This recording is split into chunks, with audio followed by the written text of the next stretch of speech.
Minha saudação a todos e a todas, sejam todos muito bem-vindos, principalmente meus alunos do curso de Direito. Gostaria aqui, primeiramente, de externar a minha satisfação de estar participando de mais esse evento da Jornada Internacional do Direito. Este novo evento me parece ser bastante inclusivo e muito interessante, e aproveitando essa primeira fala, gostaria de dar minhas congratulações aos organizadores e agradecer de forma efusiva o convite. Meus caros, o tamanho do evento me trouxe um primeiro desafio, que seria pensar um tema importante e relevante para o debate jurídico. E dentre tantos temas que se apresentaram, me parece claro que um tema muito importante seria os desdobramentos da nossa sociedade após a pandemia. E nada mais certo e justo em afirmar que a pandemia afetou diretamente o mercado imobiliário e, com isso, também o direito imobiliário. E atingiu, de certa forma, que hoje, após a pandemia ainda, nós temos uma vacância extrema de salas, apartamentos, conjuntos habitacionais, lojas, que estão desocupados devido à economia que ainda não arrefeceu e não dá sinais de arrefecimento. E para isso, para que se torne e se volte ao estado normal das coisas, o aquecimento desse mercado deve passar, obviamente, por uma remodulação e por uma intervenção do mercado e também do poder público. E digo isso, que essa intervenção deve ser realizada nas cidades, nos bairros, de modo a fazer com que aqueles se valorizem e novamente tenham uma devida ocupação. O poder público, como se vê, tem atuado de forma bastante efusiva nesse tipo de situação. Tem feito alterações em planos diretores, tem feito benesses fiscais, tudo para que bairros e imóveis venham ser novamente ocupados. O mercado, da mesma forma, tem participado efetivamente dessa transformação.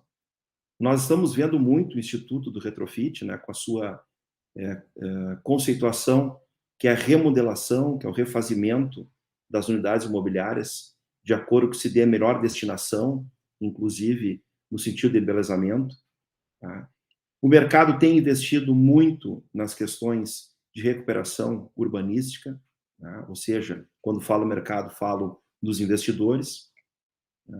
E me parece que falta apenas a mão do direito para fazer com que nós tenhamos a possibilidade de sair daquela situação anterior à pandemia e nos tornarmos novamente pujantes. Mas, infelizmente, nesse aspecto, quando o poder público dá esta sinalização no mercado, o direito parece que não anda na mesma toada. Quando nós pensamos em remodelização, reestruturação, modernização urbanística, nós pensamos primeiramente na questão de reconstrução, demolição e reconstrução de condomínios edilícios, aqueles condomínios que estão ultrapassados, que não têm mais valor econômico e que acabam não agregando aos espaços urbanos, não servem mais e não atendem mais às questões urbanísticas e arquitetônicas, e também, obviamente, principalmente as questões econômicas. Mas aí, conforme se vê da doutrina e da jurisprudência, a reconstrução, refazimento e criação de novas unidades habitacionais e imobiliárias passa pelo quórum unânime, haja vista que se aplica hoje é o artigo 1343 do Código Civil, qual eu peço o vênia aqui para fazer a sua leitura. O artigo 1343 do Código Civil nos ensina o seguinte: a construção de outro pavimento ou solo, no solo comum, de outro edifício, destinado a conter novas unidades, depende da aprovação unânime dos condôminos. Ora, meus caros, todos sabem que uma incorporação imobiliária é pulverizada por frações ideais de diferentes proprietários. E aí se cria um número sem igual, sem fim, de proprietários, e o quórum unânime é muito difícil de ser obtido. Silvio Venosi já dizia, quando comentava o artigo 1343 do Código Civil, que, na prática, essa unanimidade é muito difícil de ser obtida.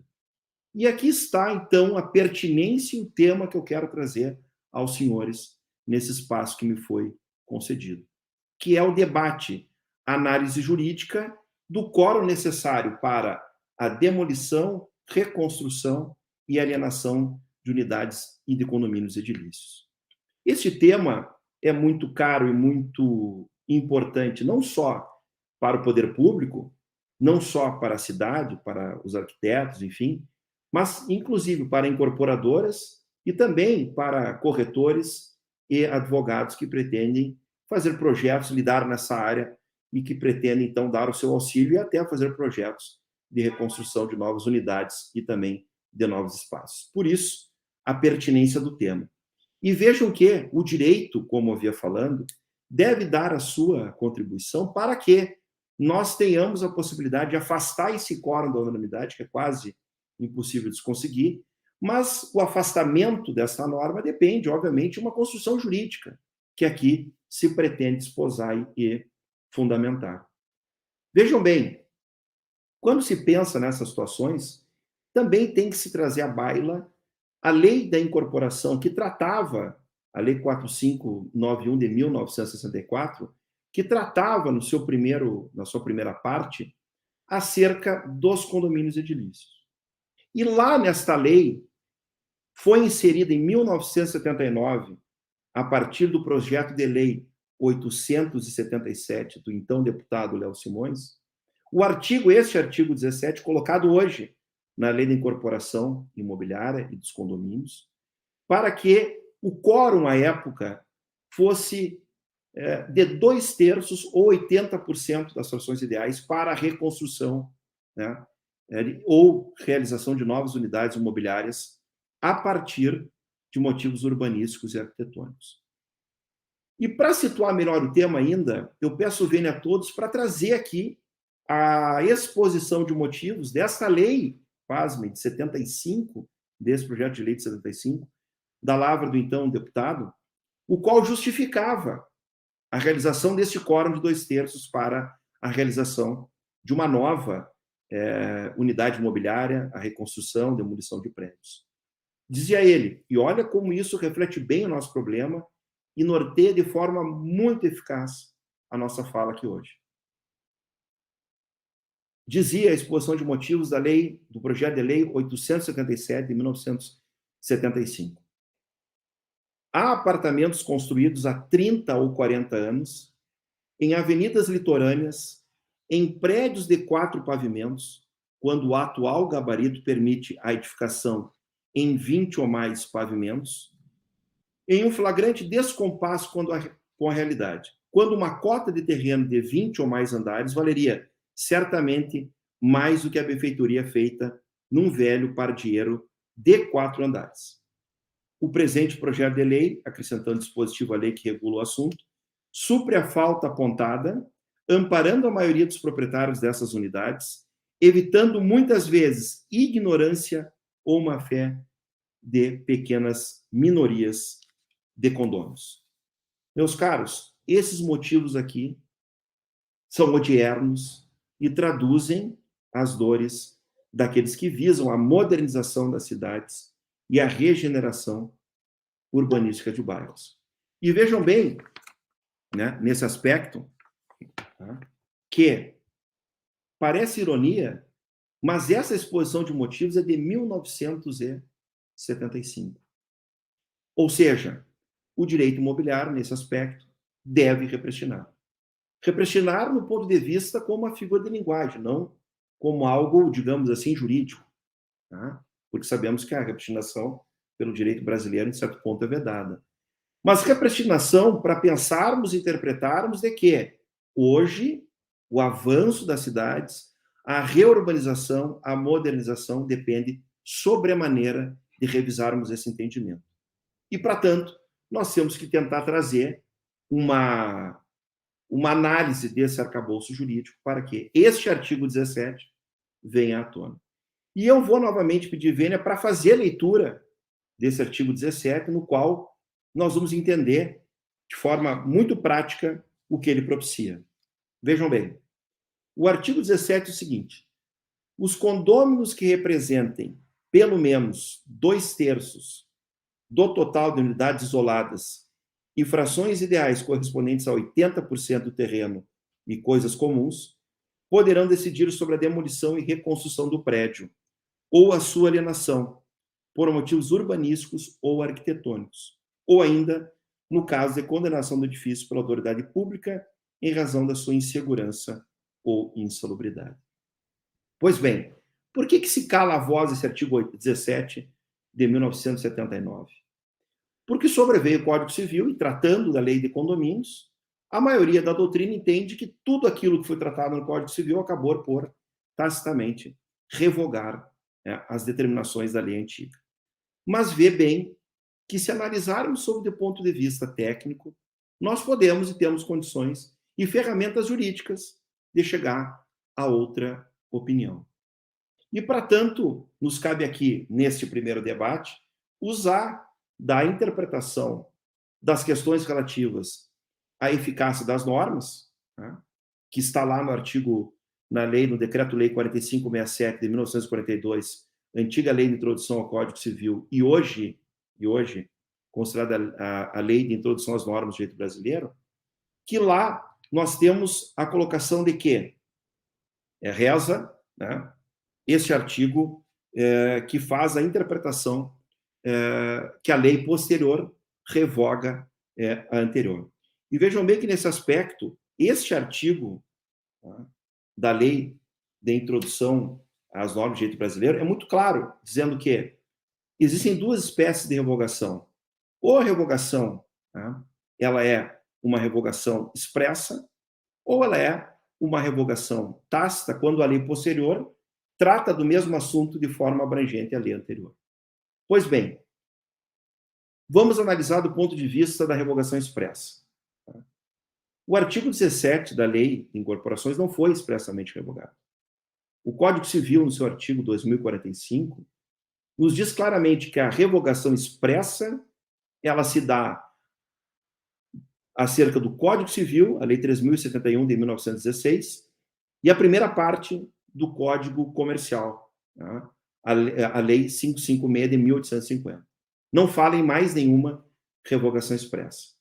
Mas vamos mais adiante. Se nós fizermos uma pesquisa e formos nas bases legislativas da Presidência da República, no Planalto.gov, e colocarmos lá artigo 17 da Lei 4596, que é esse que eu propiciei a leitura a todos, que fala do quórum de dois terços para a demolição e reconstrução de unidades, nós vamos ver que consta no site lá, não revogado expressamente. A mesma condição se encontra quando nós formos fazer a mesma pesquisa lá na Câmara dos Deputados, na base legal das Câmaras dos Deputados. E lá também vai dizer, não consta revogação expressa. Cabe aqui, então, partir para análise da existência ou não de uma revogação tácita. E aí, nós temos que ver os motivos e as leis e os artigos que poderiam abranger a disciplina do artigo 17. E vejam bem que nós temos dois artigos, né? O artigo 1357 do Código Civil, né, que fala que,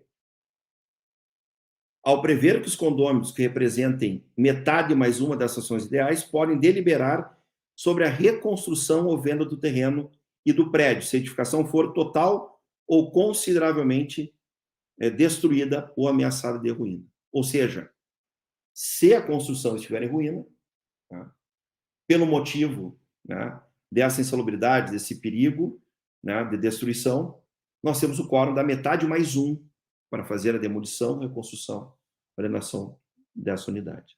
Então, nós temos um quórum para refazimento de uma construção, mas o motivo aqui tem que ser, né, a questão relacionada à destruição ou ameaça de ruína. E temos o artigo 1343, que já foi lido, que não elenca motivo algum, mas dá uma regra geral, dizendo que a construção de outro pavimento ou do solo comum de outro edifício, destinado a conter novas unidades imobiliárias, depende da aprovação unânime dos condôminos. Vejam bem, meus caros, aqui, nós temos que ou a norma é geral ou existe um motivo específico. E nada fala o Código Civil na reconstrução, tá, e no refazimento, demolição e alienação de novas unidades arquitetônicas, no caso de motivos urbanísticos e arquitetônicos. Me parece, tá, que nesse caso, tá, nós teríamos ainda a eficácia do artigo 17, por não ocorrência de uma revogação expressa e muito menos de uma revogação parcial, porque não há tratamento da matéria se formos pensar em reconstrução de prédios, se o motivo for urbanístico, tá, ou arquitetônico. E isso cai como uma luva na situação na qual nós começamos esta fala, no sentido de auxiliar o direito para fazer, obviamente, uma reconstrução, uma nova urbanização e tornar os espaços que já são degradados do ponto de vista urbano em novos espaços pujantes e de economia a serem ocupados por novas incorporações imobiliárias. Me parece que aqui o artigo 17 está vigente. E mais do que isso, se formos visitar um pouco a doutrina, e aqui escolho duas doutrinas de fôlego sobre o tema, uma do professor Caio Mário, que foi o autor do anteprojeto da Lei 4591/64, a Lei dos Condomínios de Incorporação, ele continua tratando do artigo 17 na sua obra. Ele não fala em revogação.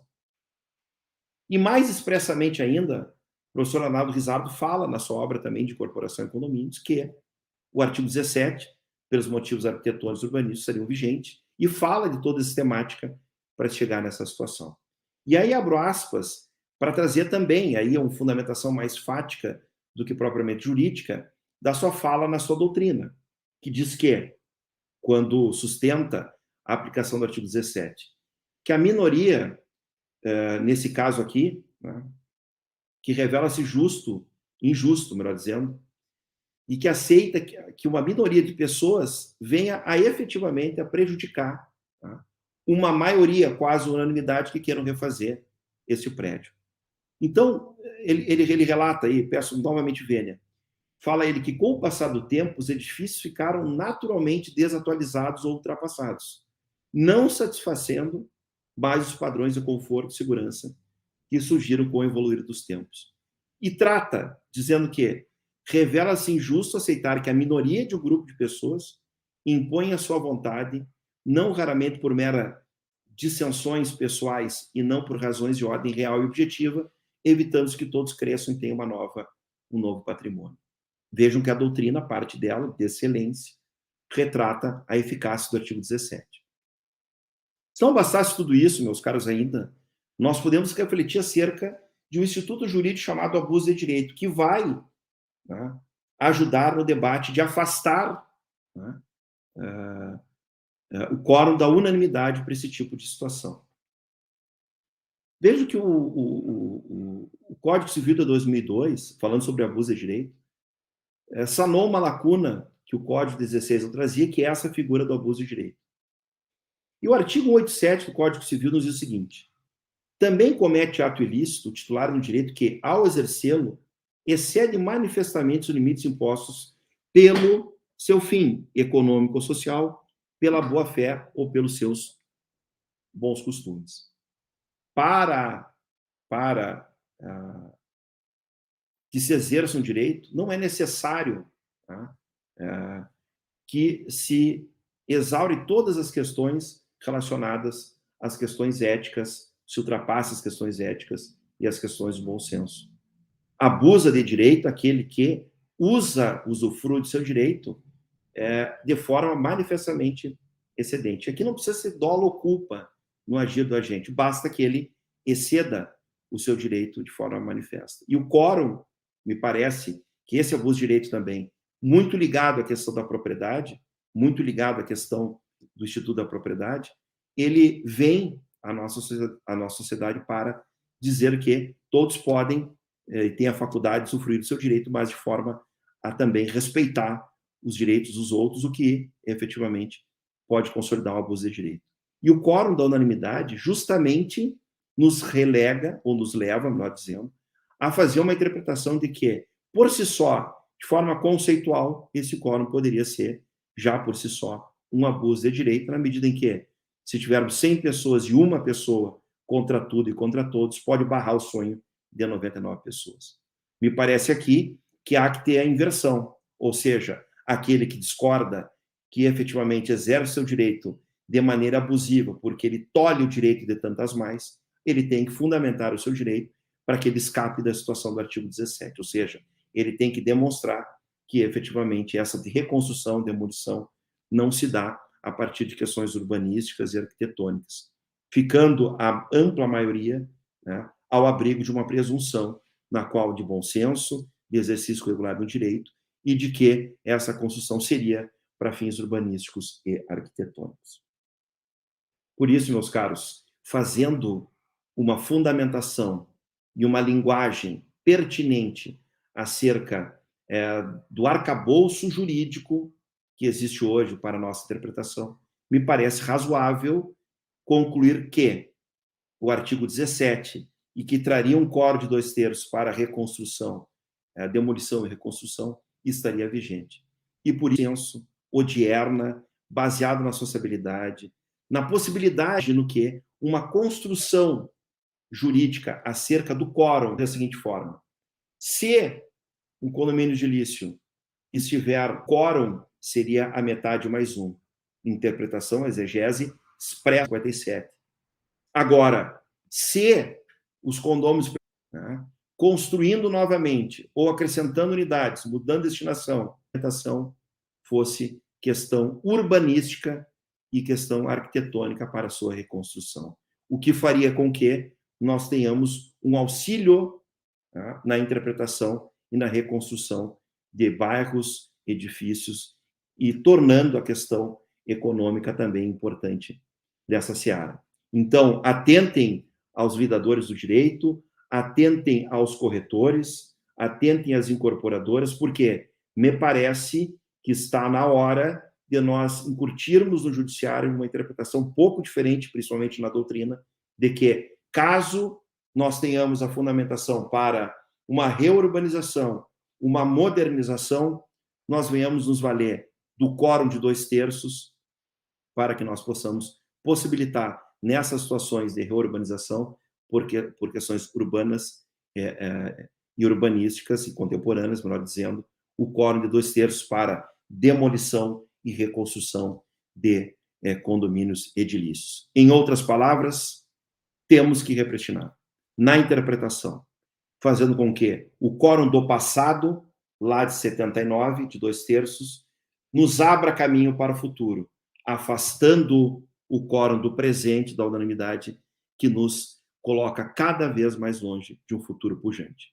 Meus caros, para reflexão, eu acho que é um bom tema, também econômico para aqueles que querem atuar, e principalmente social e arquitetônico para a mudança de nossas cidades. Eu fico à disposição de todos, os meus dados são facilmente, vocês podem obter com facilidade, e espero ter conversado um pouco sobre um tema bastante interessante e que nos traz uma remodelação dos nossos conceitos, das nossas interpretações.